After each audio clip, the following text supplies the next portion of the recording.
따라하겠습니다. 성탄의 축복을 누립시다. 성탄. 가장 좋은 선물이 하나님이 주신 선물이 성탄입니다. 여러분 태어날 때 어떤 일들이 벌어졌습니까? 태몽을 꾸기도 하고 뭔가 일이 일어나기도 합니다. 자, 하나님이 사람을 몸을 입고 이 땅에 처음 오신다. 어떤 일이 벌어졌을까요? 아무 일도 일어나지 않았을까요? 동방에서 저 별들을 관찰하던 박사 3명이 별들을 관찰하다가 희한한 광경을 봅니다. 왕의 별이라고 하는 목성이 가장 밝게 빛을 내면서 춤을 춘 겁니다. 그 춤을 췄다는 말이 그때 당시에 별들이 목성, 토성 막 같이 어울려서 일자로 쫙 됐던 거의 그런 현상이 일어난 겁니다. 그러면서 왕의 별이 빛나면서 이 땅을 구원할 메시아가 온다는 것을 알고 이분들이 황금, 유향, 모략을 가지고 예수님을 경배하러 옵니다. 또 이 지금 양치던 목자들에게 천사가 나타나서 큰 기쁨의 좋은 소식을 너에게 전한다고 말합니다. 오늘 예수님이 이 땅에 올 때 하나님이 많은 기적과 이적을 베푸셨습니다. 자, 지금 사회가 혼란스럽습니다. 징글벨 징글벨 해야 되는데 징글박이라고 할 만큼 혼란스럽습니다. 진짜 은혜 받으시기 바랍니다. 크리스마스는 예수 그리스도의 탄생을 기념하는 그리스도의 날 성탄절입니다. 인류 역사상 가장 중요한 날입니다. 성육신, 하나님이 약속하신 대로 그리스도가 이 땅에 오신 날입니다. 말씀이 육신이 되어 우리 가운데 거하심에 그의 영광을 보도라. 하나님이 사람의 몸을 입고 이 땅에 임하신 날. 두 번째는 역사의 주인공입니다. 인류 역사는 BC와 AD로 나눕니다. BC는 영어로 뭐예요? Before Christ. 그리스도가 오시기 전. AD는 안노 도미니. 헬라어예요. 영어로 해석하면 In the year of the Lord. 우리 주님의 해, 주님이 오신 날, 그 이후, 주후. 그리스도 오시기 전과 후로 역사는 나눠집니다. 그리고 그분은 구세주로 오셨습니다. 구원의 언약을 이루실 주님이 오신 겁니다. 그래서 우리는 큰 기쁨의 좋은 소식을 받은, 복음 받은 사람들입니다. 한국의 슈바이처 장기래 박사가 80회 생일에 생애 가장 기쁜 일 3가지가 있다고 했습니다. 첫째는 아들을 낳은 것. 얼마나 기쁘겠습니까? 두 번째는 손기정 선수가 올림픽에서 금메달 땄을 때, 그때가 일제 강점기였습니다.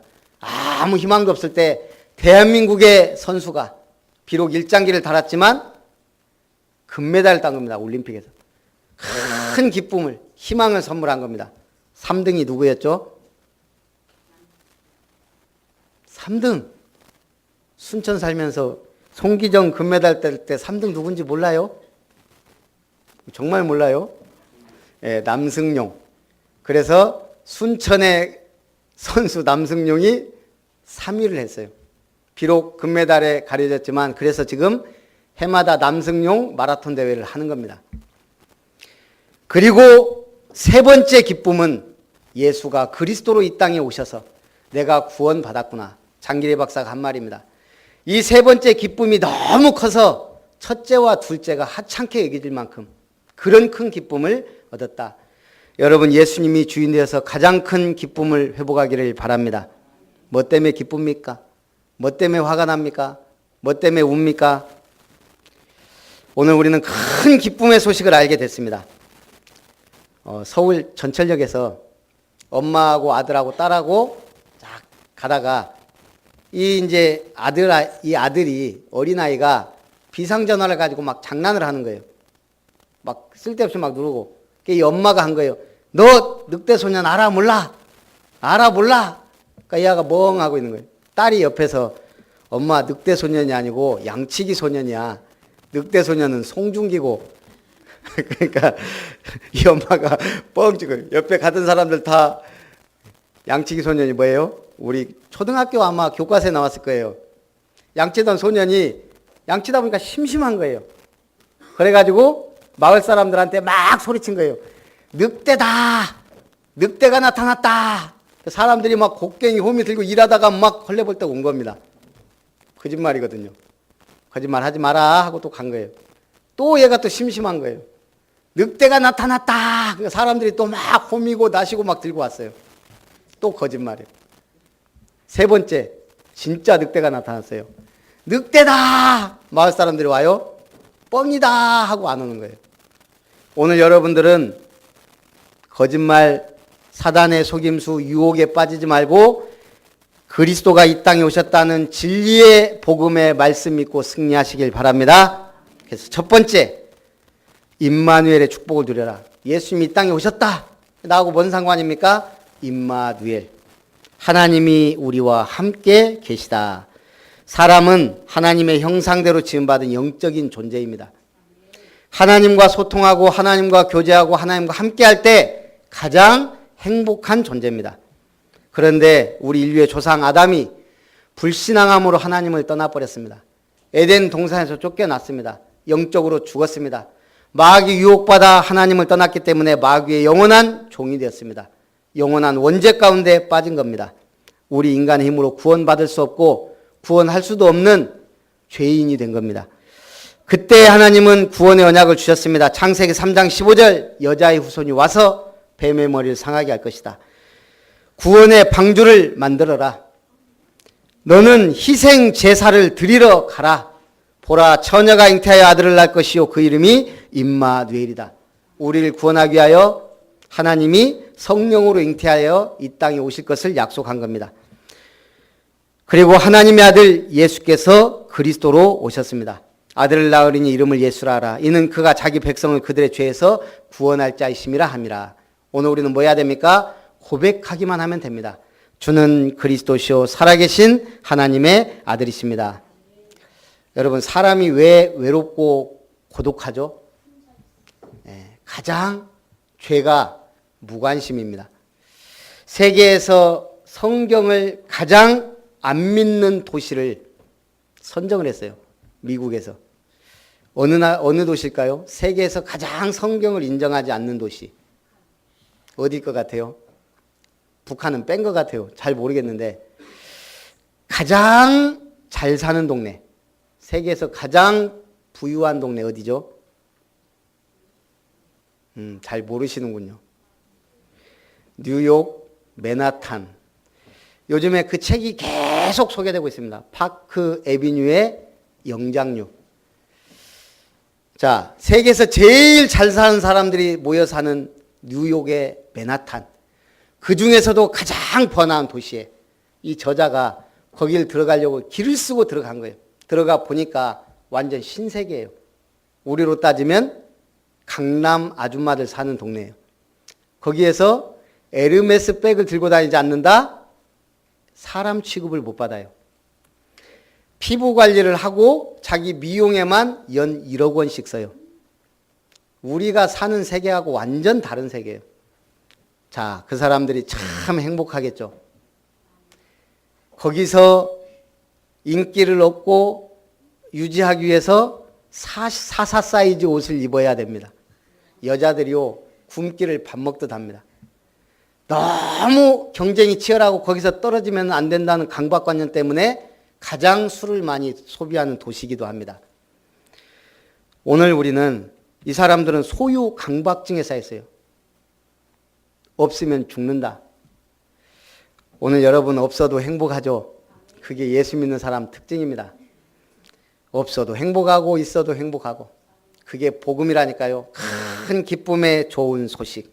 주님이 우리에게 원하는 게 뭘까요? 정말 좋은 부모라면 자식에게 뭘 원해요? 성공해라? 아닙니다. 뭐예요? 행복하기를 원합니다.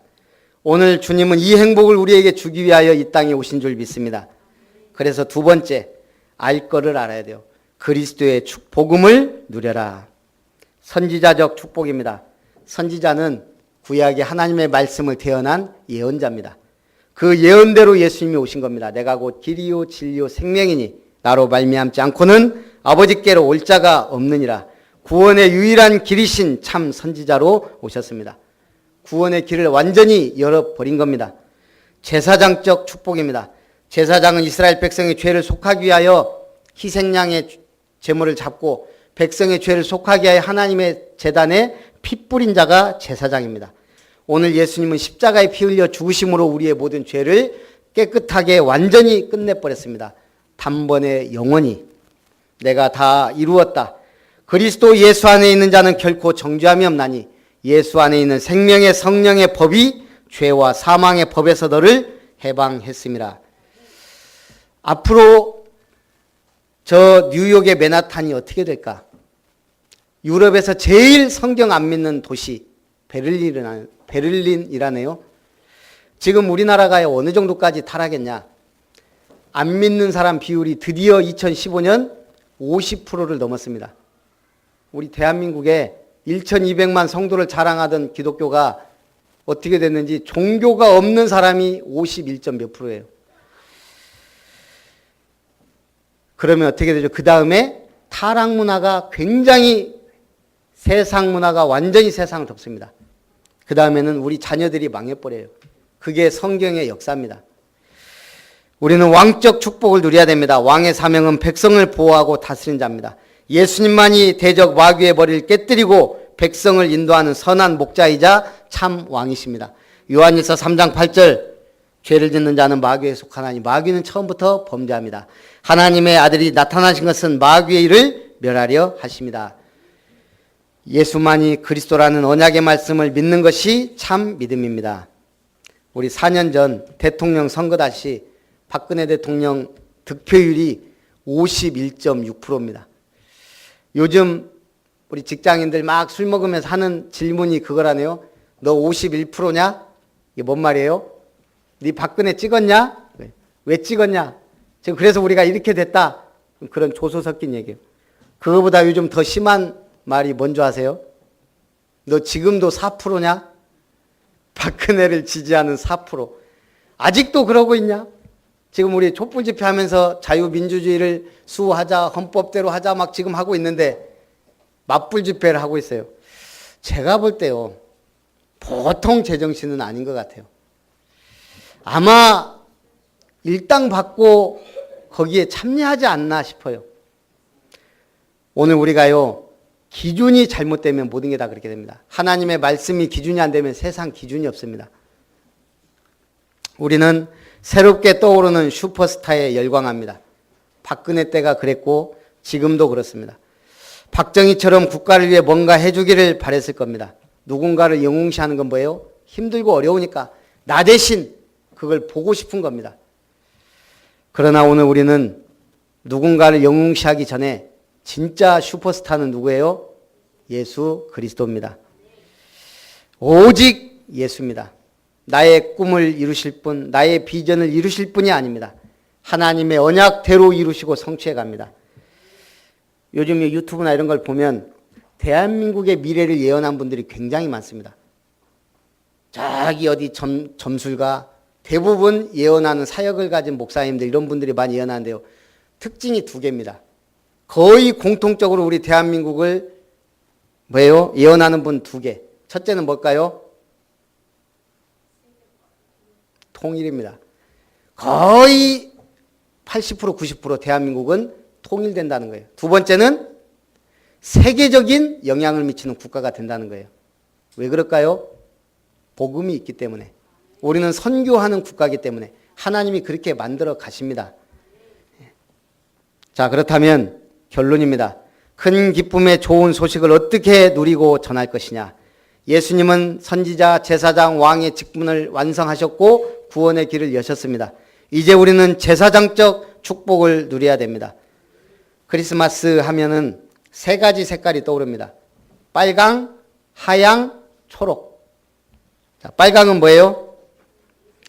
1931년에 코카콜라가 겨울에 매출이 떨어지는 거예요. 그래서 산타클로스를 만들어가지고 빨간 분장을 입고 홍보를 했어요. 코카콜라 먹으라고. 그래서 빨간색이에요. 우리는 크리스마스 하면 왜 빨간색이어야 돼요? 예수 그리스도가 나를 위해 십자가에 피 흘려 죽으셨구나. 보혈의 색깔이에요. 산타가 죽어야 예수가 삽니다. 여러분 마음속에 뭔가 산타가 있다니까요. 크리스마스는 진창 먹고 놀고 마시는 날. 우리도 모르게 뭔가 지금 그게 있다. 크리스마스는 즐기고 노는 날. 마음껏 부어라 마셔라 놀자. 그게 빨간색이 그 빨간색이 아닙니다. 내 모든 문제 끝냈구나. 그렇다면 우리의 제사장적 사명은 뭐예요? 죄 가운데 빠져있는 영혼을 그리스도의 십자가 앞으로 인도하는 것. 그게 우리가 해야 될 일입니다. 뭘로 인도해요? 가보자! 옵니까? 주님의 은혜가 아니면 올 수 없습니다. 그래서 우리는 기도해야 됩니다. 중보기도. 두 번째, 선지자적 사명입니다. 많은 사람들이 길을 잃고 방황합니다. 이제 교회에 관심이 없습니다. 이제 하나님 하지 말자. 그런 시대가 됐습니다. 오늘 그때 우리는 뭐 해야 됩니까? 살아있는 하나님의 말씀을 선포해야 됩니다. 선지자적 사명, 말씀이 흐르게 하라. 가정이 행복한 것 같은데 왜 망하죠? 가정이 다 사랑하는데 왜 깨어지고 무너지죠? 말씀이 흐르지 않으면 그 가정은 가정이 아닙니다. 하나님이 원하는 가정이 안 된다 이 말입니다. 말씀이 흐르게 하라. 오늘 예배드리고 가서 잊어먹지 말고 말씀을 선포하세요. 자녀에게 듣는 사람 없다. 집에 개 앉혀놓고 하세요. 하나님이 기뻐합니다. 그래야 그 가정이 살아나고 회복됩니다.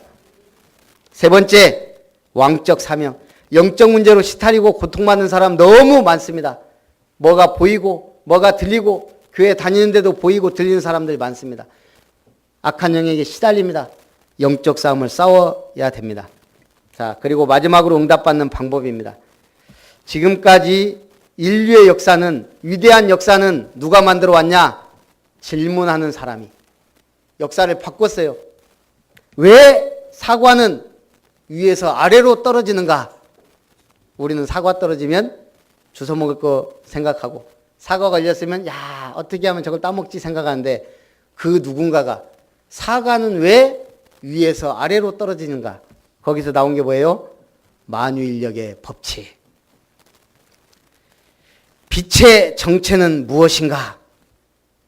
누군가가 그걸 가지고 빛의 입자를 연구해낸 거예요. 물리학을 낳은 위대한 질문도 있습니다. 사과는 왜 아래로 떨어지는가? 자연에서 가장 힘은 무엇인가? 고체는 정말로 형태가 고정되어 있는가? 이런 많은 질문들이 우리 인류의 역사를 바꾸고 발전시킨 겁니다. 자, 신앙생활도 똑같아요. 하나님께 질문하고 찾는 겁니다.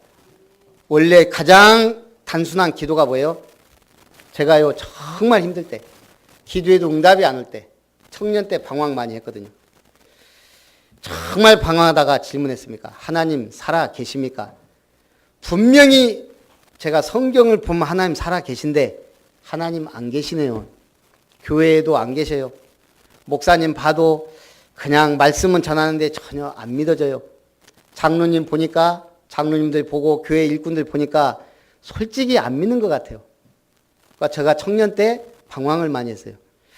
하나님 살아 계십니까? 제가 질문을 했다니까요.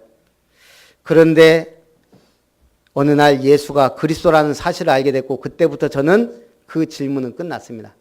하나님 살아 계시죠?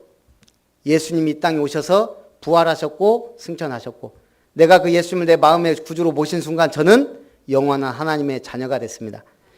오늘 하나님께 질문하고 속 시원한 답을 찾기 바랍니다. 형통한 삶을 살게 될 줄 믿습니다. 우리 한번 따라합니다. 메리 크리스마스, 해피 크리스마스. 기도합니다. 살아계신 하나님, 하나님이 독생자 예수님을 이 땅에 보내시고 십자가에 다 이루시고 부활하셔서 지금 역사하시는 줄 믿습니다. 선지자, 제사장, 왕의 사명 감당하기 위하여 오신 주님을 찬양하고 경배합니다. 최고의 축복이 넘치는 임마누엘의 비밀을 누리는 성탄절이 되게 하옵소서. 예수님의 이름으로 기도하옵나이다. 아멘.